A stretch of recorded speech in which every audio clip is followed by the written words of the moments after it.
বন্ধুরা, আমাদের এগ্রিকালচার বুক চ্যানেলে সবাইকে স্বাগত। আজকের ভিডিওতে আমি আলোচনা করব এমন একটা টপিকের নিয়ে যেটা আপনারা আমার আগের ভিডিওতে দেখেছেন। তাও এটা নিয়ে আরেকটা আলোচনা করার একটা কারণ কি, এটা স্পেসিফিক ধানের উপর। আপনারা অনেকেই জিজ্ঞাসা করছেন যে দাদা, ধানে আমরা কোন অনুখাদ্য বা কোন ভিটামিন দিলে আমাদের ধানের ফলন বেশি হবে। দেখুন, ধানের ফলন বেশি হওয়ার জন্য প্রয়োজন ধানের পাশকাঠি। তাহলে অতিরিক্ত ধানের পাশকাঠি বাড়াতে গেলে আমাকে সেই সব উপাদান দিতে হবে যাতে ধানের পাশকাঠি অতিরিক্ত বাড়ে। এবং ধানের পাশকাঠি বাড়ানোর জন্য আমরা অনেক নানা রকমের মার্কেটে পিজিআর বা অনুখাদ্য পেয়ে যাব। কিন্তু আজকের বিষয়টা সম্পূর্ণ একটা প্রোডাক্টের উপরে। যারা বারবার আমাকে প্রশ্ন করছেন যে দাদা, আমরা এই জিনিসটা ধানে কখন ব্যবহার করব, কেমন করে ব্যবহার করব, সেটা কি? সেটা হলো সাই পাওয়ার প্লাস। আজকের ভিডিওটা সম্পূর্ণ সাই পাওয়ার প্লাস আমরা আমন ধান হোক বা বোরো ধান হোক, যে কোনো ধানে আমরা কেমন করে ব্যবহার করব, এর ডোজ কত আর কতবার ব্যবহার করব, আর তাতে লাভ কী হবে, লস কী হবে। একটা কথা বলি, যে ভিডিওটা যারা দেখছেন তারা অবশ্যই চ্যানেলটা সাবস্ক্রাইব করে রাখুন। সেটা আপনার স্বার্থে বা আমার স্বার্থে। কারণ আপনারা যদি ভিডিও চ্যানেল সাবস্ক্রাইব না করা থেকে পরবর্তী সাই পাওয়ার প্লাস বা যে কোনো প্রোডাক্টের উপরে যেসব ভিডিওগুলো আসবে না, তার আপডেটগুলো আপনারা পাবেননি। আর যে কারণে তারা কি করবে, আমার ফোন নাম্বার দেওয়া থাকবে, তারা আমাকে ফোন করে বারবার জিজ্ঞাসা করবে। যেহেতু প্রত্যেকটা টপিকের উপর ভিডিও ছাড়ছি, তাহলে বারবার তো আমাকে ফোন করার কোনো প্রয়োজন নেই। আপনারা ভিডিও দেখলেই আপনারা সব কিছু জানতে পারবেন। তার জন্য চ্যানেলটা অবশ্যই সাবস্ক্রাইব করে রাখুন। আর কিসের সাথে মিশিয়ে ব্যবহার করা চলবে আর কোন জিনিসের সাথে মেশানো চলবে না, দেখুন সাই পাওয়ার প্লাস নিয়ে আমার একটা ভিডিও আছে, ঠিক আছে? সেই ভিডিওটা মোটামুটি আজ থেকে 3 মাস আগে ছেড়েছিলাম। মোটামুটি 1,20,000-30,000 ভিউজ হয়ে গেছে আনুমানিক, আমি দেখি না। সেই ভিডিওতে আপনারা সাই পাওয়ার প্লাসের সমস্ত তথ্যই পেয়ে যাবেন সব কিছুর ক্ষেত্রে। কিন্তু এটা হচ্ছে স্পেসিফিক ধানের উপর। দেখুন, ধান গাছের বয়সের উপরে নির্ভর করে ধানে আমরা অনুখাদ্য কখন ব্যবহার করব। যদি দেখেন যে ধানটা আপনার 120 দিনের ধান, সেক্ষেত্রে আপনাকে চাপান বা অনুখাদ্য যখন দিবেন, মোটামুটি 15-20 দিনের মধ্যে আপনাকে যে কোনো অনুখাদ্য বা চাপান সারটা দিয়ে দিতে হবে, মিনি চাপানটা। আর যদি ধানের বয়স হয় 140-50 দিনের, সেক্ষেত্রে আপনি 1 মাস থেকে 35 দিন কি 40 দিন পর্যন্ত আপনি মিনি চাপানের সাথে সাই পাওয়ার প্লাস ব্যবহার করতে পারেন। আর এখন যেহেতু বোরো ধানের সিজন, এই বোরো ধানে আমরা সাই পাওয়ার প্লাস কখন ব্যবহার করব?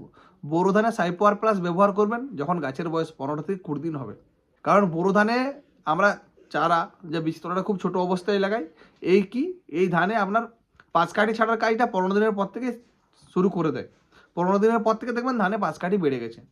তাহলে সেই অবস্থায় যদি আমরা সাই পাওয়ার প্লাস না ব্যবহার করতে পারি, পরবর্তীকালে ব্যবহার করে কিন্তু আমরা সাই পাওয়ার প্লাসের আর কিন্তু কোনো রকম তেমন ভালো কাজ পাবো না। তাহলে কত ডোজ ব্যবহার করবেন? যখন গাছের বয়স 15 দিন, তখন যখন আমরা চাপান দিচ্ছি বিঘা প্রতি, কেউ যাদের যেমন বিঘা, মোটামুটি যাদের 42 শতকের বিঘা, সেখানে আপনারা সাই পাওয়ার প্লাস ব্যবহার করবেন বিঘা প্রতি 250 ml। সঙ্গে যে রাসায়নিক সার থাকছে সেটা থাকছেই। সেখানে আপনারা 20-25% রাসায়নিক সারটা কিন্তু কমাতে পারেন সাই পাওয়ার প্লাস ব্যবহার করলে। যাদের 33 শতকের বিঘা, তারা ব্যবহার করবেন সাই পাওয়ার প্লাস কত, বিঘা প্রতি 200 ml। আর যাদের 50 শতকের বিঘা, তারা ব্যবহার করবেন সাই পাওয়ার প্লাস বিঘা প্রতি 300 ml। রাসায়নিক সার সবাই কিন্তু প্রত্যেক ক্ষেত্রে 20-25% পর্যন্ত কমাতে পারেন বিঘা প্রতি, তাতে কিন্তু কোনো রকম সমস্যা হবে না। ধানের যে ফলন হচ্ছে, আপনি সেরকমই ফলন পাবেন। এমনকি এটা ব্যবহার করার পরে দেখবেন কী হবে, আপনার যে ধানের পাশকাঠিগুলো হয় না, সেই পাশকাঠিগুলো মোটামুটি যেখানে 20টা হয়, সেখানে আপনি 40টা পাশকাঠি খুঁজে পাবেন। একটা জিনিস দেখবেন, অনেক সময় ধান গাছে লাল হয়ে বসে যায়, ঠিক আছে, বা কিছু কিছু মধ্যের জায়গাগুলো বসে যায়, বাকি ধান ঠিক থাকে। সেই ক্ষেত্রে কিন্তু সাই পাওয়ার প্লাসটা ব্যবহার করলে কিন্তু এই সমস্যাগুলো হয় না। এবারে অনেকেই ভাববে যে হয়তো আমি একবারই সাই পাওয়ার প্লাস ব্যবহার করলাম, আমার ধানের ফলন হয়তো বেড়ে যাবে। দেখুন, একবার সাই পাওয়ার প্লাস ব্যবহার করলে ধানের ফলন কিন্তু আপনি মনের মতো বুঝতে পারবেন না, বা কাজটা আপনি অতটা বুঝতে পারবেন না। প্রথমত 15-20 দিনে সাই পাওয়ার প্লাস একবার আপনি ছড়িয়ে দিচ্ছেন। জৈব সার, যেহেতু এটা একটা তরল জৈব সার। আর এর ডিটেলসে জানার জন্য আগের ভিডিও যেটা আছে সেটার আমি লিঙ্ক দিচ্ছি, সেখানে সমস্ত তথ্য কিন্তু ওখান থেকে আপনারা পেয়ে যাবেন। এরপর দ্বিতীয়বার কখন ব্যবহার করবেন?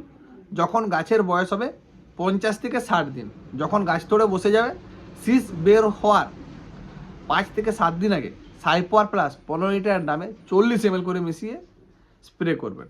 তাহলে কী হবে, ধানের আপনার যে পাশকাঠি তো বেড়েইছে, এমনকি ধানের যে শীষগুলো হবে সেগুলো কিন্তু অনেকটা বেশি লম্বা হবে, এমনকি ধানটা ধরবেও বেশি, এমনকি ফলনটাও বাড়বে।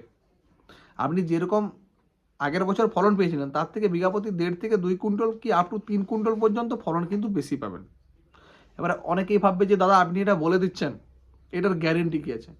দেখুন, গ্যারেন্টি এটাই যে যেহেতু আমি একজন দোকানে, সেটা আপনারা ভালো করে জানেন, আমি সেসব প্রোডাক্টেরই ভিডিও বানাই যেগুলো আমি আমার দোকানে আজ 3 বছর বিক্রি করেছি, বা আমার চাষির কাছ থেকে ভালো ফিডব্যাক আছে, আমার মার্কেটে খুব ভালো বিক্রি হয়, আমার চাষিরা খুব ভালো লাভ হয়েছে, সেই সব প্রোডাক্টই আমি আপনাদেরকে জানাই, যে প্রোডাক্টগুলো আপনারা মার্কেটে সমস্ত জায়গায় যেমন পান, সহজে পান, এমনকি ব্যবহার করে লাভ হয়। যেহেতু অনেকেই আমাকে বারবার প্রশ্ন করছেন যে দাদা সাইপাওয়ার প্লাসটা আমরা ধানে কেমন করে ব্যবহার করব, কতবার ব্যবহার করব, কিভাবে ব্যবহার করব, এরপর আসি আসল কথায়। অনেকেই ভাববেন যে 250 ml সাইপাওয়ার প্লাস কি ইউরিয়া বা রাসায়নিক সারের সাথে মাখানো সম্ভব?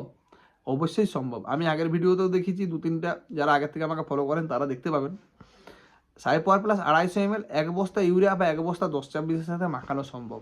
এটা একটা তেলের মতন পদার্থ, ঠিক আছে? আপনার পুরো সারটার সাথে একটু একটু করে যদি ঢেলে দেন, পুরো সারটার সাথে মাখানো হয়ে যাবে।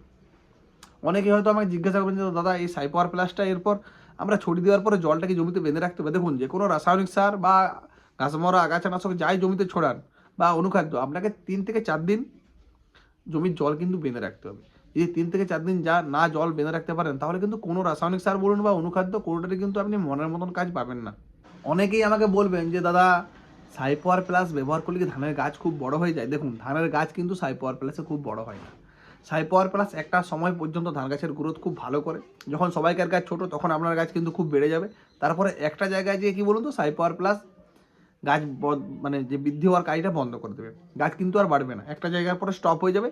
নর্মালি যে হাইট হয় সেই হাইটেই হবে, কিন্তু পাঁচ কাঠির সংখ্যা অতিরিক্ত হবে, এমনকি ধানও ধরবে বেশি, এমনকি ফলনও বাড়বে অনেক বেশি। প্লাস আমি আগের বারেও আপনাকে বলেছিলাম এর ভিতরে কী কী আছে। এর মধ্যে আছে অর্গানিক, ইনার্ট, আদার ম্যাটেরিয়ালস 34%, ওয়াটার মানে জল যেটা হচ্ছে 65%, এছাড়া এর সাথে রয়েছে কি বলুন তো NPK মানে যেটা তরল 10-26 আমরা ধরছি সেটা, আর তার সাথে রয়েছে অর্গানিক কার্বন। অর্গানিক কার্বনের কাজ আপনাদেরকে আমি আগেই বলেছিলাম যে অর্গানিক কার্বন দিলে কি, যে মাটিটা পিএইচ ব্যালেন্স ঠিক থাকে না, সেটা ব্যালেন্সটা ঠিকঠাক করতে পারে। এমনকি মাটির মধ্যে যেসব দূষিত পদার্থ থাকে সেটা কিন্তু নিষ্কাশন করে দেয় এই অর্গানিক কার্বন, মাটিটাকে শুদ্ধ করে দেয়। আগের জায়গায় যেটা আমরা গোবর সার দিয়ে যে কাজগুলো পাই বা খোল ব্যবহার করে যেসব কাজ পাই, আমরা সাইপাওয়ার প্লাস ব্যবহার করলে আমরা কিন্তু সেরকম কাজ পাবো, যেহেতু এর মধ্যে অর্গানিক কার্বন রয়েছে, ঠিক আছে? 14%। কোন কিছু রয়েছে যেগুলো কোম্পানি হয়তো আমাদের সামনে তুলে ধরেনি বা বলেনি, কারণ সেটা বললে হয়তো আরও অনেক কোম্পানি এরকম প্রোডাক্ট মার্কেটে নিয়ে চলে আসতে পারবে। যেহেতু কোম্পানিটা একটা ইউনিক প্রোডাক্ট, তারা চায় যে শুধুমাত্র তারাই বিক্রি করবে, মার্কেটে তাদের নাম হোক, তার জন্য এর মধ্যে গোপন যেসব মলিকিউল আছে সেগুলো আমরা জানি না বা কোম্পানিও কোনোদিনও প্রকাশ হয়তো করবেও না। সাইপাওয়ার প্লাস মার্কেট থেকে কিনলে একটা জিনিস লক্ষ্য করবেন, যে পুরো বোতলটা যেমন তরল থাকে, অনেক সময় নিচে বসে যায়। যদি দোকানে দেখেন যে মাল কেনার পর বসা থাকে, সেই মাল কিনবেন না। সবসময় কারেন্ট রেটের মাল কেনার চেষ্টা করবেন। দোকানে এই যে দেখুন 26-28 নতুন একবারে নিউ মাল, জানুয়ারিতে তৈরি, এইসব নতুন মাল কেনার চেষ্টা করবেন। পুরাতন মাল কিন্তু কোনো জায়গায় কিনবেন না। যদি লিকুইড বসা থাকে দোকানিকে ব্যাক করবেন যে দাদা এটা বসে গেছে, আমাকে আবার নতুন মাল দিন। পুরাতন মাল কোনো সময় কিনবেন না, কারণ পুরাতন মাল নিলে আপনি মনের মতন কাজ পাবেন না। যেহেতু এটা যতক্ষণ লিকুইড থাকবে ততক্ষণ এর কাজ কিন্তু খুব ভালো।